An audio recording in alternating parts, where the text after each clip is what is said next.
Today we're going to go through this fairly quick for you guys. We want to get you some seat time, so we'll just try and go over the bikes with you basically.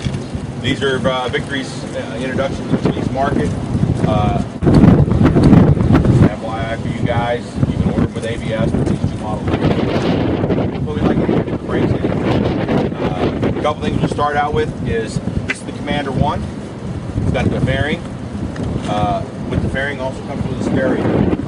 Both bikes have electronic cruise control. This one with the stereo also have an iPod interface.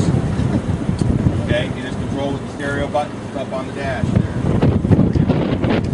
Run an iPod off. You can select your songs, etc. This saddlebag is another option over here. This carries a full 16-inch weapon. Okay, under separate electronic lock. That's nice. If you listen up. We have it set to one number for demo purposes, but you can pick any combination of numbers up here you want. Like if you want to have 2 digits to unlock the gun, for example. The gun unlocks, releases. It's only toy bullets in this one. Okay, collapsible stock, but it's a full 16-inch barrel. Okay, you can put a folding stock in here, etc. It's also available on the civilian model, in case anybody wants that. It will automatically rearm itself. You can determine the number of clips you want in there. We do have some 6 clips in that. They will all be in a single row right across here. This clips under the line. You get that kind of firefight, I think you better be calling other people. The nice thing is it's under a sealed container. Nobody notices it. If you look at the back of that bike, those are round pipes sticking out. These are what we call big mouths. This tells us it's a weapons bike. The reason for that is, on a weapons bike, in case you mix and match, some bikes have weapons, some don't. I can roll into a unit. This guy needs assistance. If you key your bike, why? They're going to be fobbed. They're electronic. I can run up to his bike, punch in his code, and pull his weapon out of the saddlebag. Okay, if you wanted that capability, it's there. Some very simple things on the motorcycle. You don't have to have the key in it to have lighting on the motorcycle. Okay, you pull the key out. You're running 2 batteries. All bikes come with 2 batteries. It's isolated from the motorcycle battery.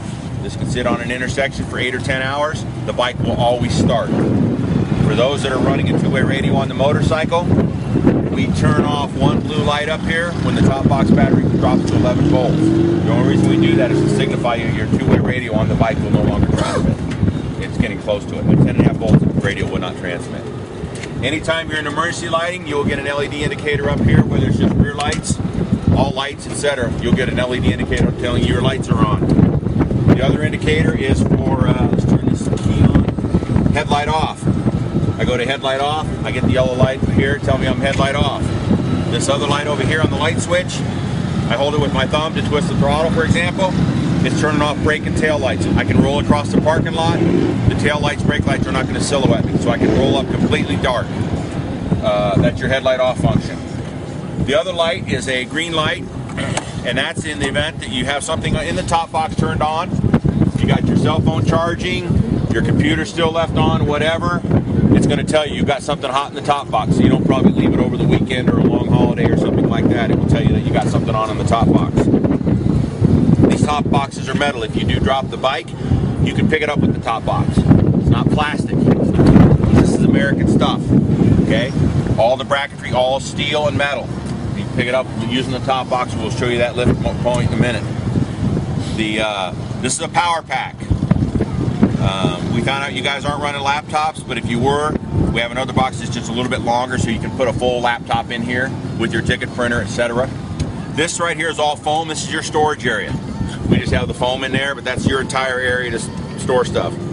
There is a tender plug right here where you plug in an extension cord. It comes built in with a dual battery tender, so it will tender the motorcycle and the top box battery for you. So if you're going to leave the bike sitting for long periods of time, whatever you want to do that, great. But there is no other drain on the motorcycle. This right here is your power pack.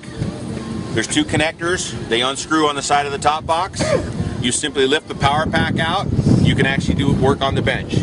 Here's your secondary battery, which is identical to the battery in the motorcycle. All right, we're in the bar. We're just okay.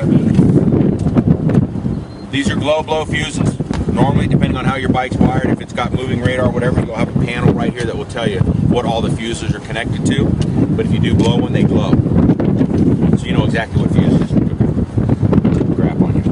Here you probably don't need them, but we have intake and exhaust fans on these boxes. In Phoenix, Arizona, the difference between that bike and this bike is 37 degrees in the top box in July because of the exhaust fans and the white top box. Here it's probably not as critical to you. But this is what accesses your digital switching controls, your siren amp, your battery tender, all that equipment is right here in the top box. You can lift this power pack right out of the top box. There are 4 bolts that hold the top box on. So if you want to pull the top box off, 4 bolts, 2 connectors, top box, and throw it on the ground. So it's very, very simple, easy access. Okay.